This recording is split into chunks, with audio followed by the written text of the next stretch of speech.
नमस्ते, म किरण। स्वागत छ तपाईहरुको आफ्नै च्यानल बेस्ड खानामा। आज मैले तपाईहरुको लागि नेपालको पश्चिमी भेग पाल्पाको प्रख्यात परिकार चुकौनीको रेसिपी लिएर आएको छु। यो सजिलो तरिकाले बनाउन सकिने परिकार आलु र दहीको अनौठो संयोग हो जसले तपाईहरुको मुखमा पनि पानी ल्याउनेछ। आउनुहोस् सुरु गरौँ।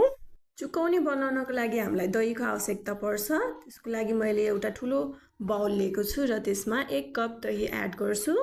यो दही बाक्लो छ तर हामीलाई पातलो दही चाहिने भएकोले मैले कन्सिस्टेन्सी एडजस्ट गर्नको लागि थोरै पानी हालेर यसलाई मजाले फिट्छु। अब यो दही रेडी भइसकेको छ हाम्रो चुकौनी बनाउनको लागि। अब यसमा म अरु सामग्रीहरू एड गर्दै जान्छु बिस्तारै। 1 कप उसिनेको आलु काटेर लिएको छु। आलुलाई राम्रोसँग दहीमा मिक्स गरिसकेपछि म खुर्सानी काटेको हाल्छु यसमा। खुर्सानी पनि मिक्स गरिसकेपछि म यसमा एड गर्छु आधी चम्चा जति नुन। तपाईहरुले आफ्नो स्वाद अनुसार नुन राख्न सक्नुहुन्छ।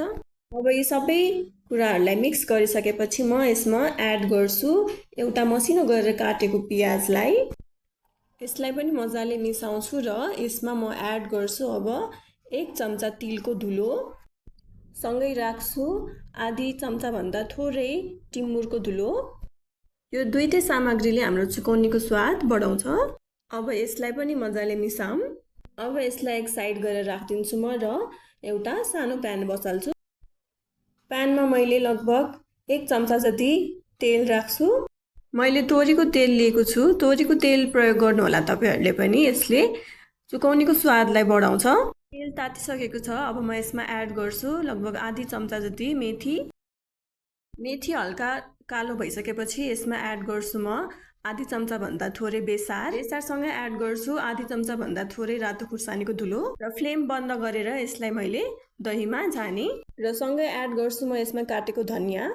मैले प्रयोग गरेको दही अमिलो भएकोले मैले यसमा कागतीको प्रयोग गरेको छैन। यदि तपाईहरुले प्रयोग गर्नुभएको दही अमिलो छैन भने तपाईहरुले कागतीको प्रयोग गर्न सक्नुहुन्छ लास्टमा।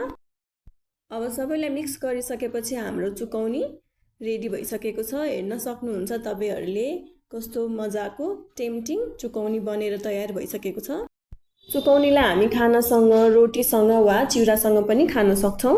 यो साधारण तर स्वादिलो परिकारले हरेक पटक स्वादको नयाँ अनुभव गराउँछ साथीहरु। त्यसैले तपाईहरु पनि घरमा बनाएर अवश्य चाख्नु होला। यो तपाईहरुको पनि मनपर्ने परिकार बन्न सक्छ। तपाईहरुलाई मेरो भिडियो कस्तो लाग्छ साथीहरु? मन परेमा लाइक, शेयर अनि सब्स्क्राइब गरी यस्तै मिठा र सजिला परिकारहरुको लागि बेल आइकन दबाउन नभुल्नु होला। र अन्त्यमा खानुस्, पिउनुस्, मोज गर्नुस्। धन्यवाद।